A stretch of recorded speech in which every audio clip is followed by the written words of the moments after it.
বৃষ্টির দিনে বা আড্ডায় ঝালমুড়ি কে না পছন্দ করে।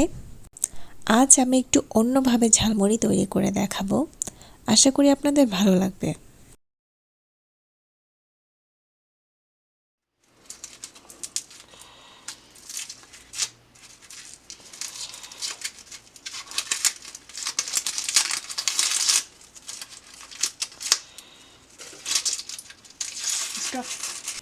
যাদের পেঁয়াজ কাটতে গিয়ে চোখে অনেক বেশি পানি চলে আসে, তো তারা চাইলে এই ধরনের টুলগুলো ব্যবহার করতে পারেন। এটা আমি অ্যামাজন থেকে নিয়েছি এবং এটা দিয়ে খুব সহজে পেঁয়াজটা কেটে ফেলা যায় ডাইস সাইজে, আর চোখে পানিও আসে না, সময়ও খুব অল্প সময়ে হয়ে যায়। দেখতেই পাচ্ছেন কি সুন্দর সমান সাইজে কুচিটা হয়েছে।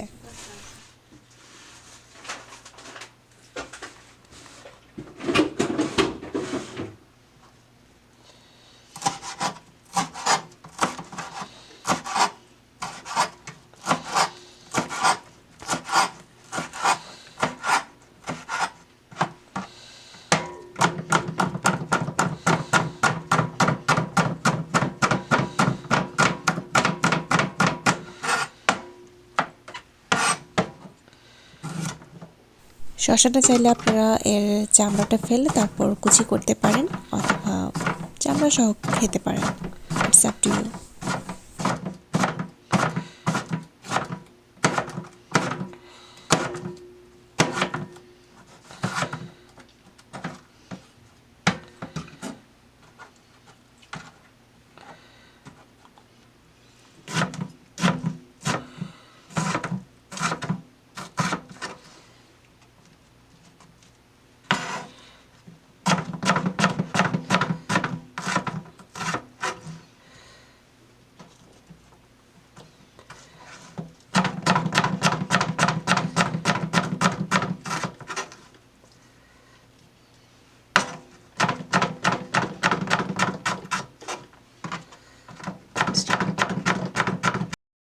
চুলাটা আমি খুব লো ফ্লেমে রাখবো।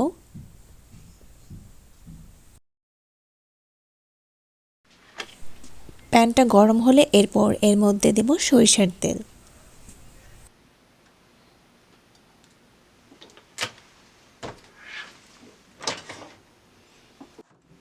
তেলটা গরম হতে হতে আমি রসুনটা কুচি করে নিচ্ছি।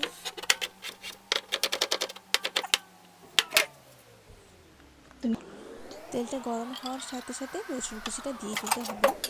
এরপর নাড়তে হবে যতক্ষণ পর্যন্ত রসুনটা বাদামি কালার না হয়।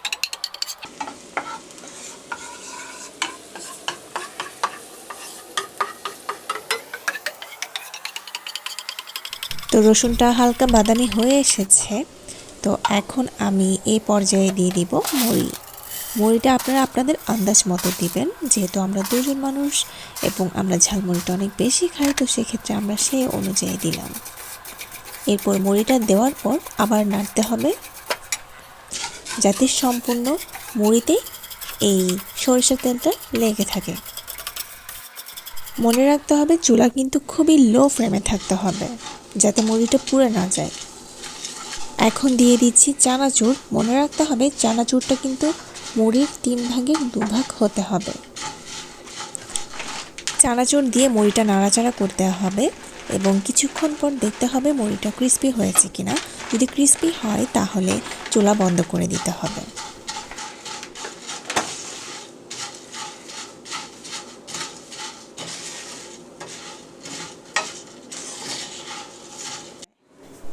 এখন মুড়িটা যখন ভাজা ভাজা হয়ে যাবে তখন আমরা দিয়ে দিব পেঁয়াজ, শসা, এরপর ধনেপাতা কুচি আর কাঁচামরিচ। এখন একটা লেবুকে খুব কুচি কুচি করে কেটে নিতে হবে এবং কুচির পরিমাণটা আপনারা দেখে নেবেন, যাতে খুব বেশি মোটা না হয়ে যায়। পাতলা করে কেটে নিতে হবে লেবুটা। এরপর লেবুটা উপরে ছিটিয়ে দিবেন। আমি এরপর আর একটু সরিষার তেল এড করব, যাতে সরিষার একটা ঘ্রাণ পাওয়া যায়। এরপর সব উপাদান একসাথে নেড়ে চেড়ে নেব। এখন মনে রাখতে হবে চুলা কিন্তু আমি বন্ধ করে দিয়েছি। চুলা জ্বালানো অবস্থায় এই কাজটা করা যাবে না, তাহলে কিন্তু শসা থেকে পানি বের হয়ে যেতে পারে। তো এভাবে করলে হয়ে গেল আমাদের ঝালমুড়ি। এভাবে ঝালমুড়ি আপনারা বাসায় ট্রাই করতে পারেন, একটু ডিফারেন্ট মনে হবে, আপনারা নিজেরাই বুঝতে পারবেন। বাসায় এটা ট্রাই করে অবশ্যই জানাবেন কমেন্টে কেমন হয়েছে। আজ এ পর্যন্তই, ধন্যবাদ।